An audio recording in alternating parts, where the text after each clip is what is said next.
അസ്സലാമു അലൈക്കും. നമസ്കാരം. ഇന്ന് ഐസ്ക്രീം സാൻഡ്വിച്ചിൻ്റെ റെസിപ്പിയാണ് ചെയ്യുന്നത്. വളരെ പെട്ടെന്ന് തന്നെ ഇത് തയ്യാറാക്കിയെടുക്കാം. അതിന് വേണ്ടുന്ന ഇൻഗ്രീഡിയൻസ് എന്തൊക്കെയാണെന്ന് നോക്കാം. അതിനുവേണ്ടി ഞാൻ ഡ്രീം വിപ്പിൻ്റെ വിപ്പിംഗ് പൗഡറാണ് എടുത്തിട്ടുള്ളത്.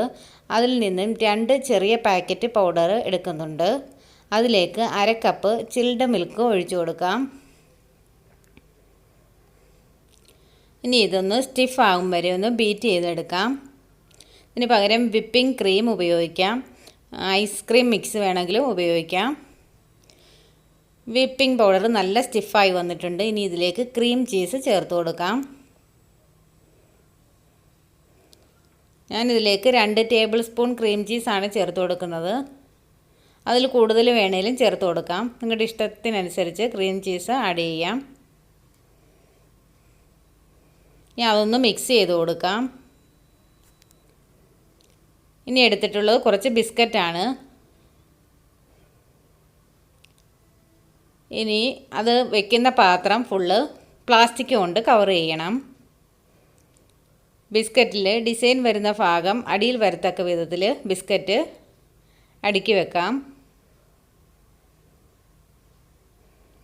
ഞാൻ 4 ബിസ്ക്കറ്റ് ഇങ്ങനെ നിരത്തി വെച്ചിട്ടുണ്ട്.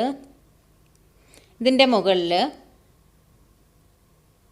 വിപ്പിംഗ് ക്രീം വെച്ച് കൊടുക്കാം. നല്ല തിക്കായിട്ട് തന്നെ വിപ്പിംഗ് ക്രീം വെച്ച് കൊടുക്കണം. വിപ്പിംഗ് ക്രീമിനകത്ത് ചോക്ലേറ്റ് ചിപ്സോ അല്ലെങ്കിൽ ഫ്രൂട്ട്സ് ചെറുതായിട്ട് കട്ട് ചെയ്തതോ ഒക്കെ ആഡ് ചെയ്യാം.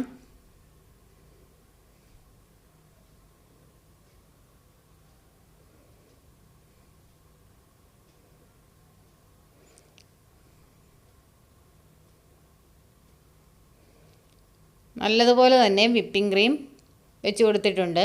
ഇനി ഇതിൻ്റെ മുകളിൽ ബിസ്ക്കറ്റ് വെച്ച് കൊടുക്കാം. അടിയിൽ വെക്കുന്ന ബിസ്ക്കറ്റിൻ്റെ നേരെ മുകളിൽ തന്നെ വേണം ഈ ബിസ്ക്കറ്റും വെച്ച് കൊടുക്കാനായിട്ട്. എന്നാലേ കട്ട് ചെയ്യുമ്പം ഒരേ ലെവലിൽ കട്ട് ചെയ്തെടുക്കാനൊക്കത്തുള്ളൂ.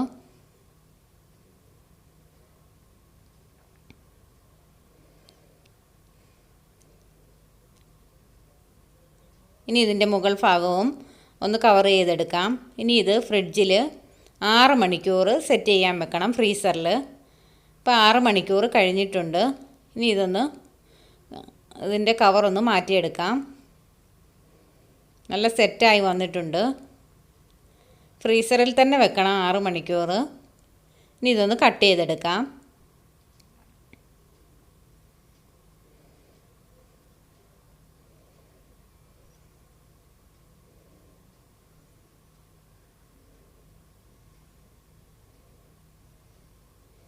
ഐസ്ക്രീം സാൻഡ്വിച്ച് റെഡി ആയിട്ടുണ്ട്. എല്ലാവരും ട്രൈ ചെയ്ത് നോക്കുക. എളുപ്പം ചെയ്യാൻ പറ്റുന്ന ഒരു റെസിപ്പിയാണ്.